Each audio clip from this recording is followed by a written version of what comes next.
Today, we're going to continue our exploration of food as medicine. In our first two lessons, we worked primarily with herbs, looking at different, mostly Western herbs and how those relate to certain conditions in the body. And we talked about some sense of energetics of food having a hot, warm, or cold, cool, or neutral nature, but we're really going to dive more into that today, as well as talk about food specifically for treating some of the conditions that we looked at when we were doing the herbs. And I'm still working on this spreadsheet. I wanted to make sure to get the foods added in addition to the herbs, and then Janet, it's going to be coming your way to help me make it more accessible. So let's go ahead and we'll get started with.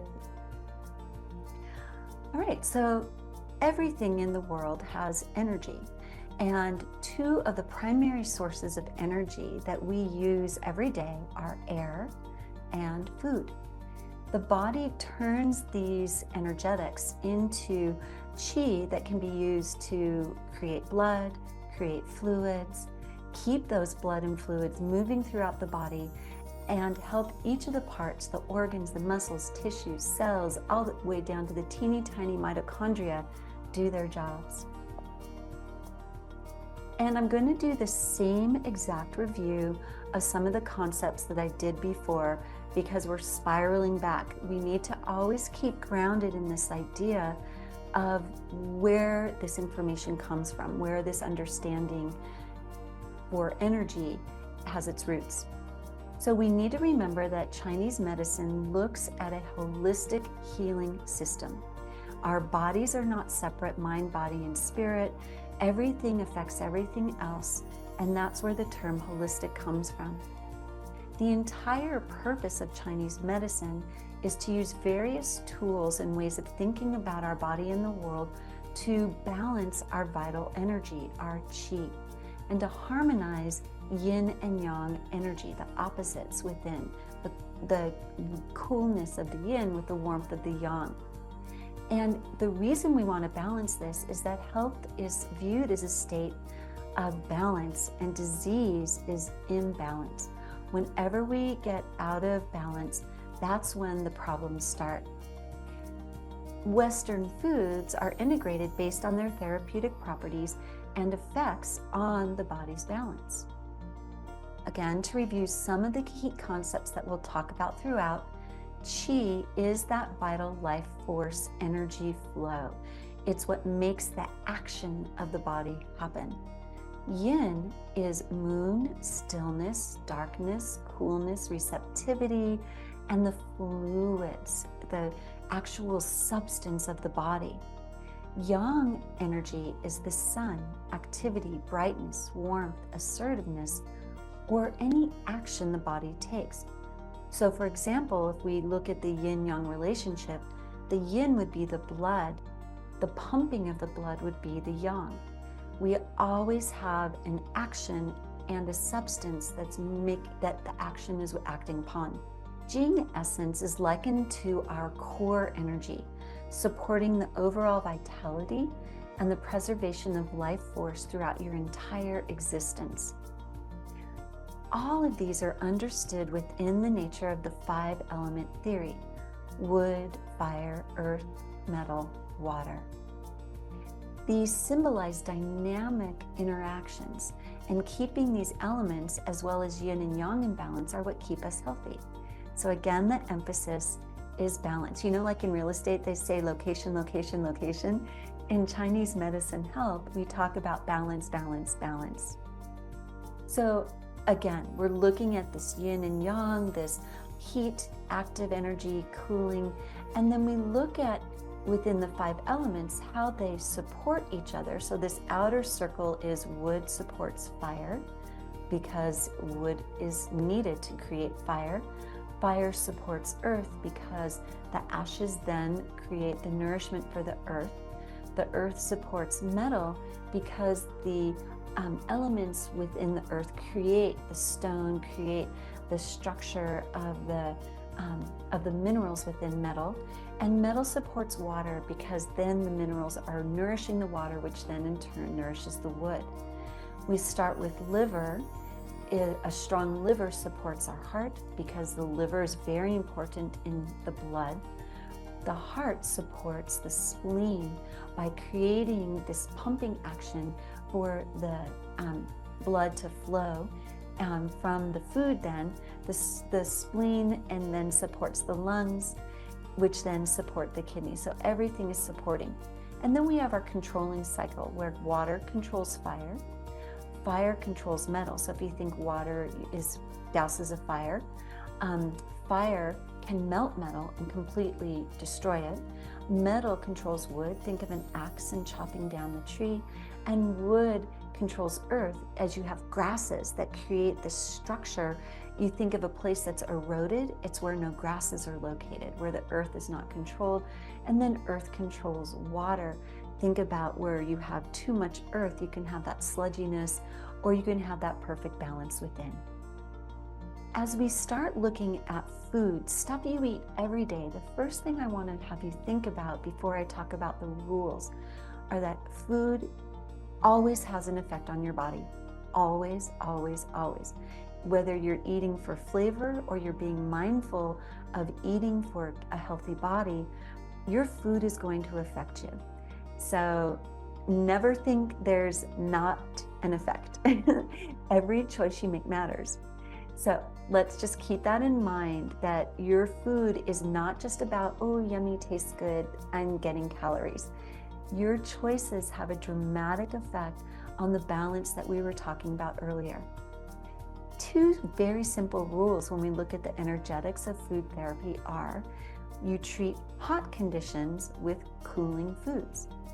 In addition, the method of cooking can affect the energetic nature of a food. So longer and slower cooking methods, like roasting or stewing or making soup, produce more warming effects than quicker methods. So you might have neutral to cooling foods, but when you cook them a long time, they're going to have more of a warming effect. And the opposite, you treat cold conditions with warming foods. So foods with high water content tend to be cooling. Foods that cook more quickly, like stir fry or steaming, tend to be more cooling. And when we look at the energetics of how plants grow, foods that grow more quickly, like lettuce, lettuce, tends to be cooler than a plant that takes longer to grow, like root vegetables. Let's look at our yang energy foods, our hot to warm foods. The functions are to tonify yang qi and activate the channel. So we want to really move that energy. Indications that you need hot or warm food, and we'll go through these more later, so don't worry, are if you have yang deficiency, qi deficiency, excess cold, cold damp, cold B, which is pain due to cold in the body, qi stagnation, and if you happen to have a water or earth constitution that needs to be balanced. So cautions are, if you have yin deficiency and excess heat, you should try and avoid these kinds of foods. So you need it if you have any of the conditions on number 2, and you want to avoid these foods if you have yin deficiency or excess heat. There are many, many more foods than just these, but these tend to be some pretty common foods people eat that I'm giving you this list so you know these are the hot, warm foods. So under the meats and dairy condition, you'll notice no dairy in this one, but we have beef kidney, chicken, chicken egg yolk, chicken liver, goat milk, ham, lamb kidney, lamb liver, lobster, mutton, goat and sheep, pheasant, prawn, shrimp, and venison. Grains and beans that are warming, glutinous rice, oats, rye, sorghum, and white rice. Fruits and vegetables include apricot, blackberry, cherry, coconut. And if you remember when we were talking about doing the swishing with the oil in the morning, John said don't do coconut if you have a heat condition, do toasted sesame oil or sesame oil. Hawthorn berries, papaya, peach, plum, pumpkin, raspberry, squash, sweet potato, and tangerine. And then spices and others like nuts and some other seasonings, basil, chestnut, clover, coriander, fennel, ginger, horseradish, mustard, nutmeg, pepper, rosemary, sunflower seeds, thyme, turmeric, and walnut. Yin, which is cold or cool food energetics. The functions, as you would think, are clearing heat, draining fire, cooling the blood, and nourishing yin. Indications for this include excess heat patterns, damp heat, yin deficiency, inflammation or infections, fire, or wood constitutions that need balance. Cautions are if you have excess cold and yang deficiency, you want to avoid these foods. And when we get into the symptom sections in a little bit, you might notice, oh wow, yeah, I eat a lot of this particular food, and maybe that's why I have that symptom. The picture, what I have pictured here are Job's tears or koi seeds, C-O-I-X. They're amazing for cooling, especially in the summer. So let's look at some examples of the yin, cold, or cool foods. Chicken egg white, just having the egg white, clam, cod, conch, crab, duck, duck egg, frog, mussel, oyster, rabbit, river snail, scallop, and shark. So most of your meats are neutral or heating, and you'll notice most of your seafoods here are on that cold list. So if you have any of the cold, you're too cold, then you want to avoid those for sure. The grains that are cooling are millet, barley, brown rice, buckwheat, and wheat flour. The vegetables include alfalfa, amaranth, bamboo shoot, banana, bitter melon, broccoli, celery, cranberry, cucumber, and I'll talk about cranberry in a minute, eggplant, kelp or seaweed, kiwi, lettuce, mango, mushroom, orange, and most of your citrus actually, pear, persimmon, spinach, strawberry, tomato, watermelon, white radish. And on the cranberry, it's one of the reasons cranberry is always recommended for UTI, because in Chinese medicine, we know UTIs are caused by excessive heart heat, and cranberry is a cooling food. So any one of these foods should have the same effect on a UTI. It's just in the West, they've done studies on cranberry and D-mannose, which is a cranberry kind of extract. And then the other spices and other are chrysanthemum, dandelion, flaxseed oil, ginkgo, green tea, honey, peppermint, salt, sesame oil, and soybean oil. So neutral food. These foods are foods that, regardless of your condition, they're great to eat. They tonify general qi and blood, and they harmonize yin and yang, so any condition, and there are no cautions. So these foods you should be able to eat, unless again there's like an allergic reaction or you notice something changing, and then you can kind of do a rule out. So beef liver, carp, catfish, chicken eggs or chicken eggs, cow's milk, cuttlefish, eel, goose, jellyfish. Believe it or not, jellyfish is very popular in China. Loach, mackerel, octopus, and pigeon. Beet pulp, which is after they make beet sugar, there's this pulp that's left. It's not common, but it's a nice fiber. Black beans, broad beans, corn, and green beans. A lot of people in the West have an allergy to corn. You kind of have to watch that one. Even though it's neutral, people tend to have an allergy.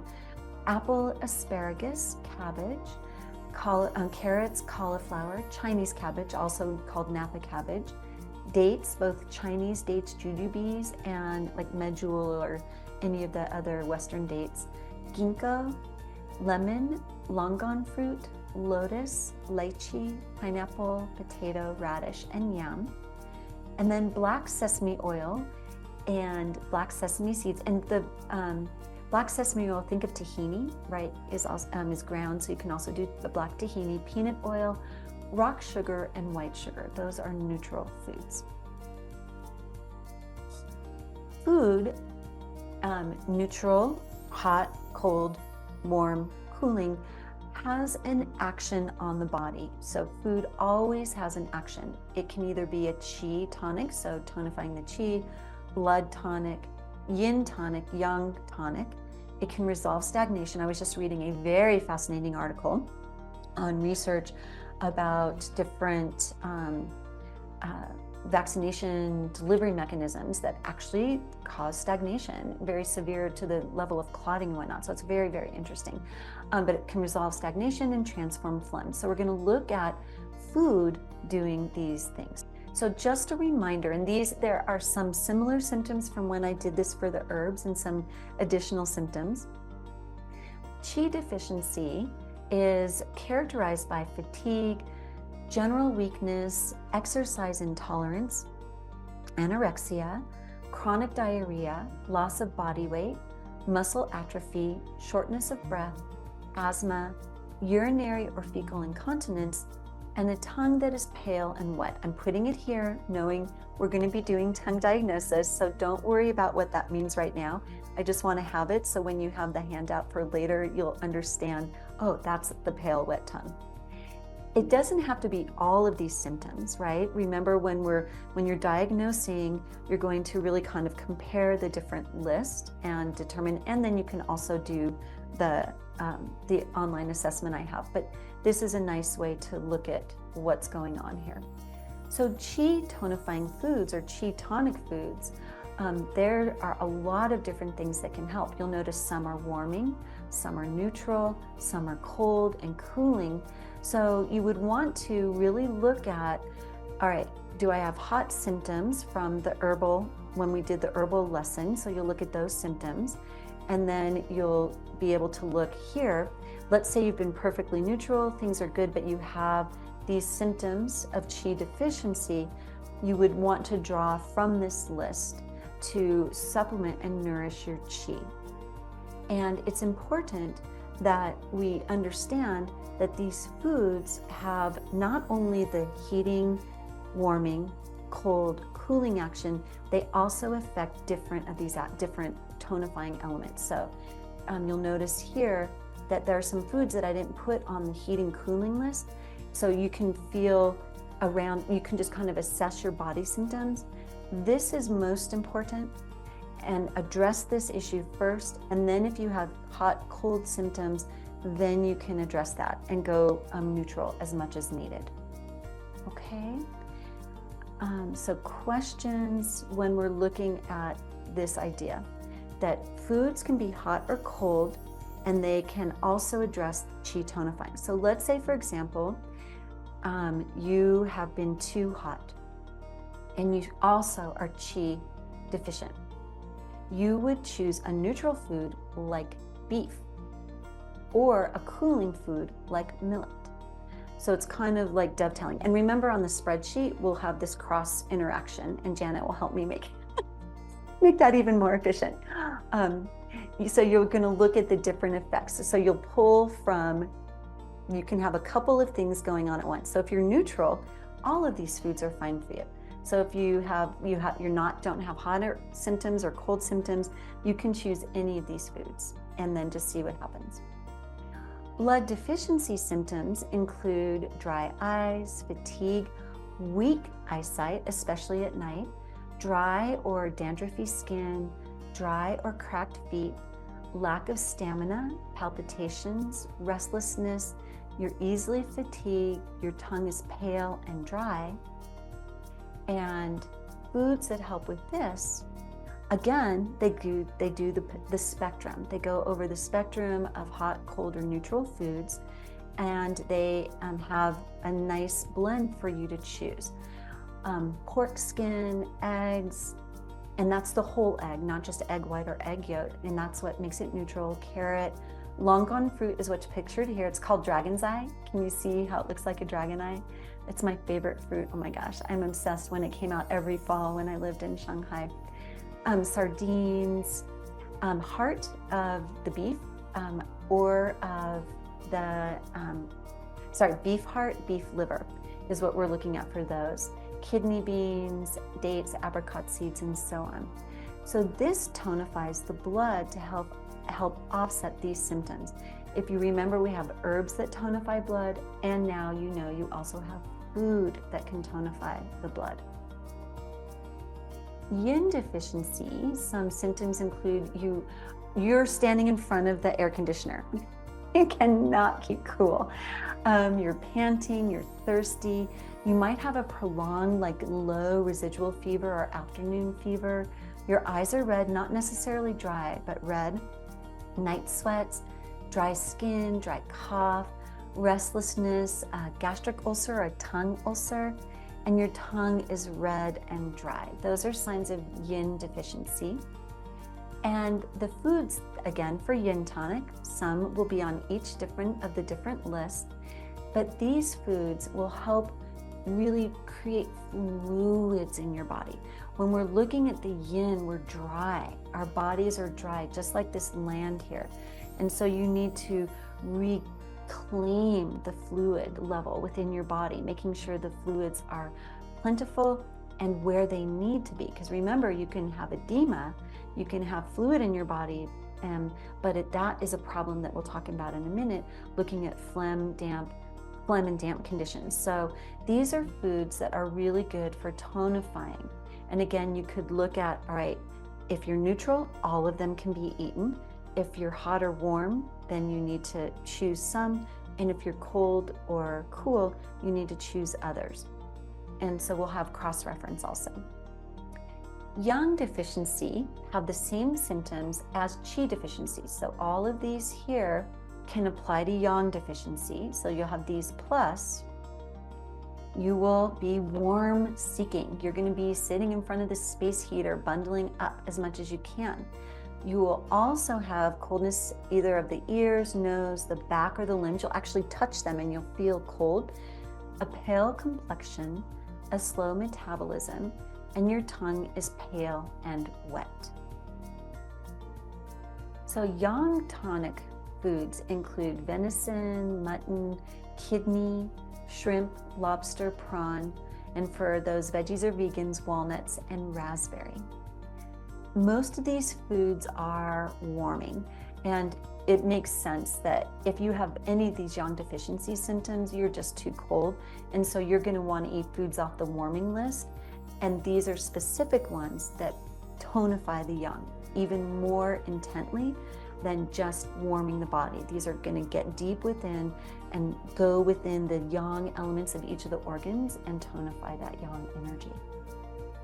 So qi blood stagnation or food stagnation, if your food isn't moving through your spleen, stomach, through the small intestine, large intestine, from the stomach and going out, you'll have general body soreness. You'll have B syndrome pain. So soreness B is like pain, like all over the body. Soreness or numbness of muscles, tendons, and joints from invasion of external wind, cold, or dampness. You might also have lameness. In Chinese medicine, we know stagnation. You're not lame just because you're lame, just because of a muscle thing. We know it's the overall blood and flow of food and blood in the body. You might also have vomiting, colic, and your tongue will be purple. And foods that benefit and resolve this stagnation include mutton, venison, crab, shrimp, radish, vinegar, and chestnut. And that's why we often recommend when you are struggling with some of these issues of stagnation that you eat these foods. Then cold, damp, and spleen qi deficiency symptoms include edema, runny nose, sneezing, diarrhea, loose stools, cold limbs, and joint pain. And the tongue is pale and purple. And we have to be careful because the tongue is also pale and purple in phlegm conditions. So you have to really look at the symptoms to see which one you have. If you wake up with a pale and purple tongue, you'll be like, you'll have to check the list for both. Foods that drain this damp, I'm going to go over those in a minute, but it's really important if you have damp or phlegm to avoid all mucus-forming food, such as dairy, sugar, and processed foods. And we talked more about that in the last lesson. Not only do you need to add food, you really, really, really have to avoid these foods. So foods to drain the damp from the body include radish, turnip, alfalfa, rye, aduki, also called adzuki beans, barley, celery, corn, Job's tears, kidney beans, lemon, mackerel, and mushrooms. Excess phlegm conditions include phlegm from your throat, from your lungs, from your sinuses, coughing, dizziness, nausea, cysts. So if you have a ganglion on your wrist, or you have any kind of cyst anywhere in the body, also growths and tumors, that can be included. Migraine, headache, a formed sticky stool. So whereas damp has loose diarrhea stools, it's got a shape to it, but it's really sticky and it has difficulty being eliminated. And then obesity is also a sign of excess phlegm. And again, the tongue is pale and purple, but with very different causes of that pale and purple tongue. And same advice, avoid all mucus-forming food, such as dairy, sugar, and processed food, and add these foods: clam, almond, pear, orange, seaweed, apple, kelp, and radish. And as with all of the other foods, you want to make sure that you are having a check. Do you have heat symptoms, cold symptoms, and that you need to be a little bit more picky when you choose which foods to transform phlegm.